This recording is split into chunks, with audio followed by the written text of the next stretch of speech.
இந்து சமய சார்ந்த ஒரு நிகழ்ச்சியில வந்து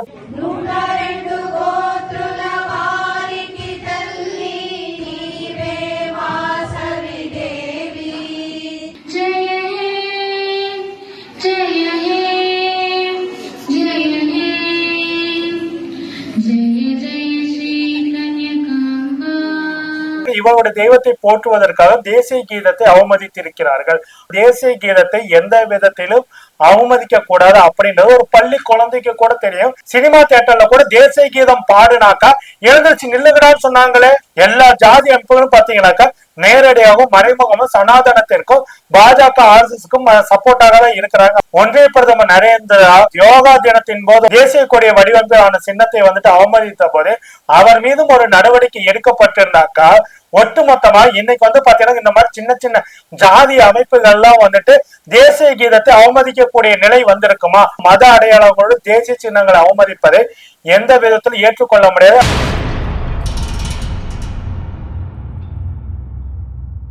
மைச்சென்னை 360 தோழர்களுக்கு வணக்கம்.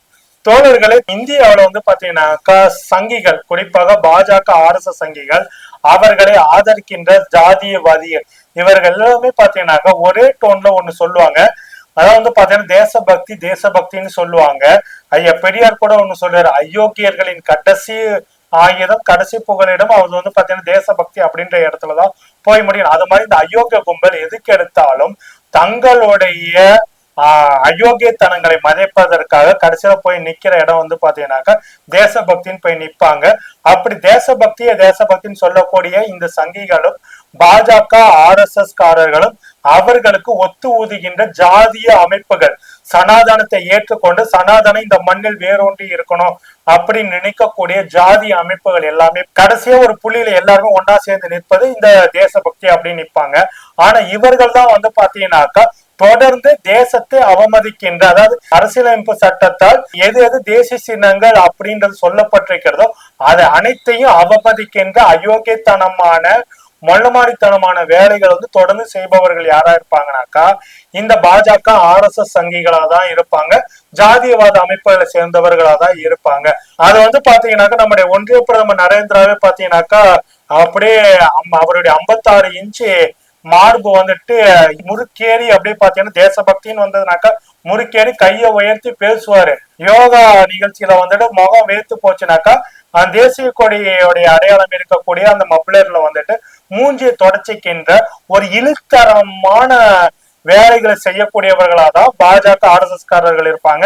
குறிப்பாக ஆர்எஸ்எஸ் உடைய தலைமை அலுவலகத்துல தேசிய கொடியை ஏற்றப்படாது. அவர்கள் தேசிய கொடியையும் ஏற்றுக்கொண்டதில்லை, இந்திய அரசியலமைப்பு சட்டத்தை ஏற்றுக்கொண்டவர்களாக இல்லை.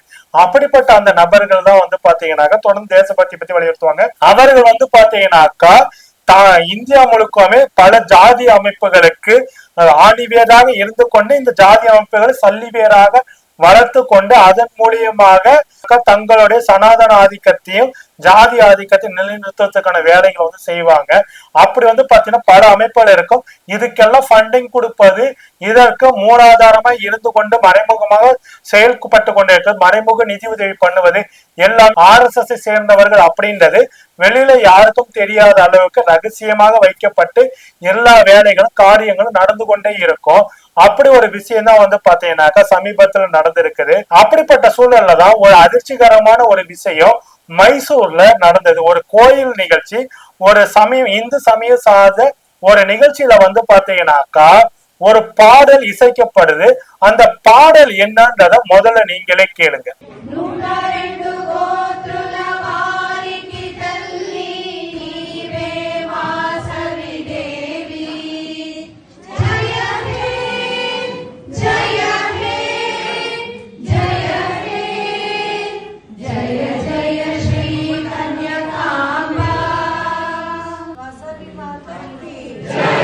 மைசூர்ல நடந்த இந்த நிகழ்ச்சி வாசவி மாதா அப்படின்ற ஒரு விஷயம் வருது. இந்த வாசவி மாதா யாருன்னு சனாதனத்தின் வேர்களை தேடிக்கொண்டு உள்ள போய் பார்த்தா இந்த வாசவி மாதா வந்து பாத்தீங்கன்னாக்கா ஆரிய வைசிய சமூகத்தினுடைய பெண் கடவுளாக பார்க்கப்படுகிறார் அப்படின்றதே அந்த ஆரிய வைசிய குலத்தினுடைய பெண் குல தெய்வதையாக மதிக்கப்படுகிறார் அப்படின்றது தெரியும். கிட்டத்தட்ட வந்து பாத்தீங்கன்னா இது வந்துட்டு ஆரிய வைசிய நிகழ்ச்சி அப்படின்றது வெளிப்படையா தெரியுது. இந்த பாடல் முழுக்க முழுக்கவுமே நம்ம நாட்டினுடைய தேசிய கீதமான ஜனகணமன் முழுக்க முழுக்க அதனுடைய டியூன்லயே வந்துட்டு அமைந்து இருக்குது.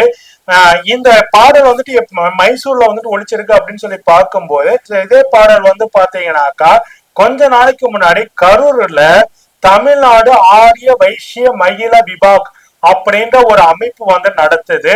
அந்த அமைப்பு நடத்தின அந்த நிகழ்ச்சியில இதே மாதிரி பாடல் வந்துட்டு இசைக்கப்படுது. இதே பாடல் தான் அந்த மைசூர் கோயில இப்பொழுது மீண்டும் இசைக்கப்பட்டிருக்கு அப்படின்னு சொல்லி பார்க்கும் போது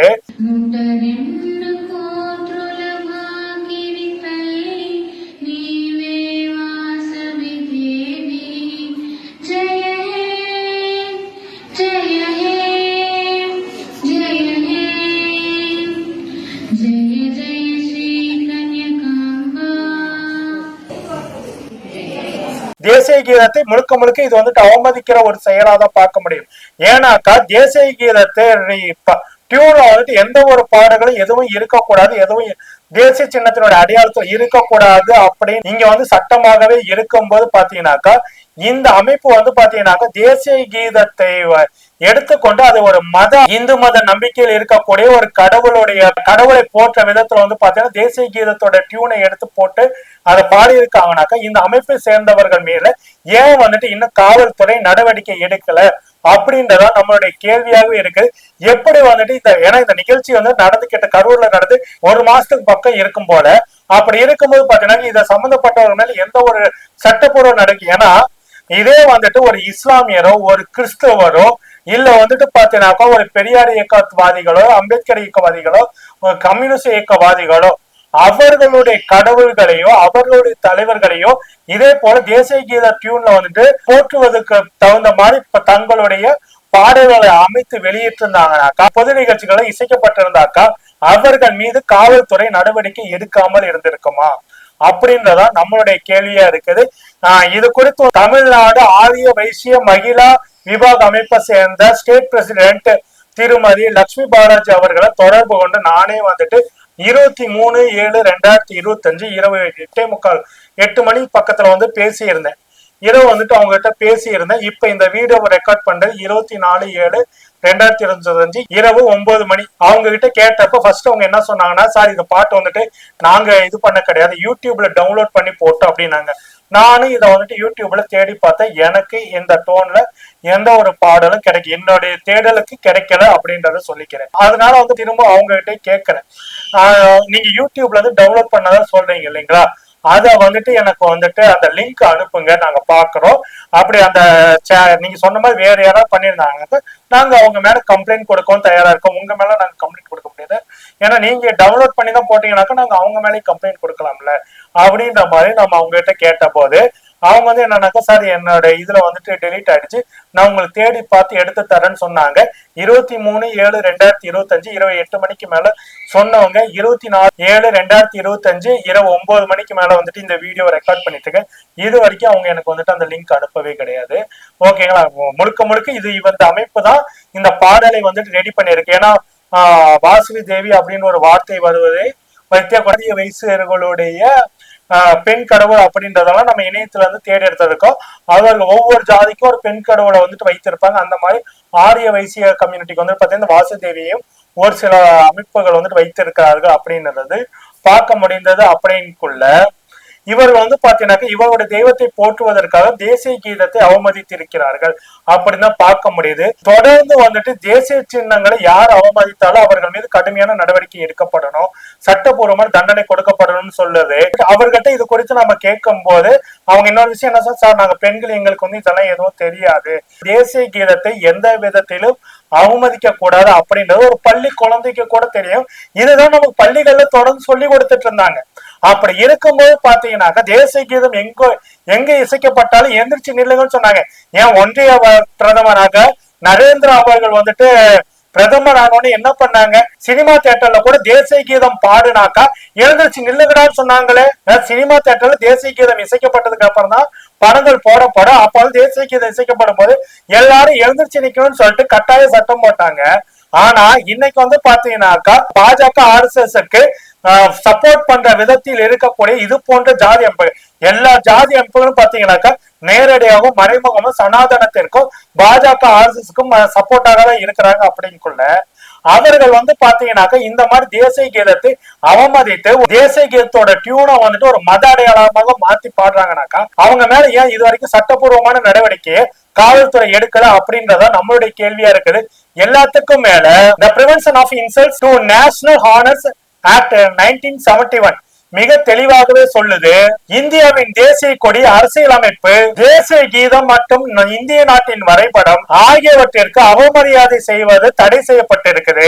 ஆகியவற்றிற்கு அவமரியாதை ஏற்படுவது போல செயல்படுவது தடை செய்யப்பட்டு அது குற்றமாக கருதப்படுது. இந்த சட்டம் இன்னும் தெளிவா என்ன சொல்லுதுனாக்க, இந்த தேசிய சின்னங்களை அவமரியாதை செய்யும் செயல் பொதுவிடத்தில் நிகழ்ந்ததா இல்லையா என்பதை பொருட்படுத்தாமல் உறுதியாகவோ உணர்ந்தோ அல்லது தவறுதலாகவோ செய்யப்பட்டதா என்பதை தவிர்த்து வைத்துவிட்டு எந்த விதத்தில் அவமரியாதை செய்யப்பட்டிருந்தாலும் அது பாத்தீங்கன்னாக்க குற்றமாக கருதப்படணும். இப்படி யாராவது எந்த ஒரு பொது இடத்துலயோ அல்லது பொதுமக்கள் பார்வையில படுறபடியோ இல்ல பாத்தீங்கன்னா தனிப்பட்ட முறையில தேசிய சின்னங்களுக்கு அவமரியாதை செய்யற விதத்துல நடந்து கொண்டாங்க அப்படின்னாக்கா, தேசிய சின்னங்களை அவமதித்தாங்க அப்படின்னாக்கா அவர்களுக்கு 3 ஆண்டுகள் சிறை தண்டனை மற்றும் அபராதம் இல்லைன்னா இந்த ரெண்டுமே சேர்த்து விதிக்கப்படும். மேலும் இந்திய அரசியலமைப்பின் பகுதி 5(1)(a) இந்திய மக்களின் அடிப்படை கடமைகள் அது சொல்லுது. மேலும் இந்திய அரசியலமைப்பு பகுதி 5(a)(1)(a) இந்திய மக்களின் அடிப்படை கடமைகளை சொல்லுது.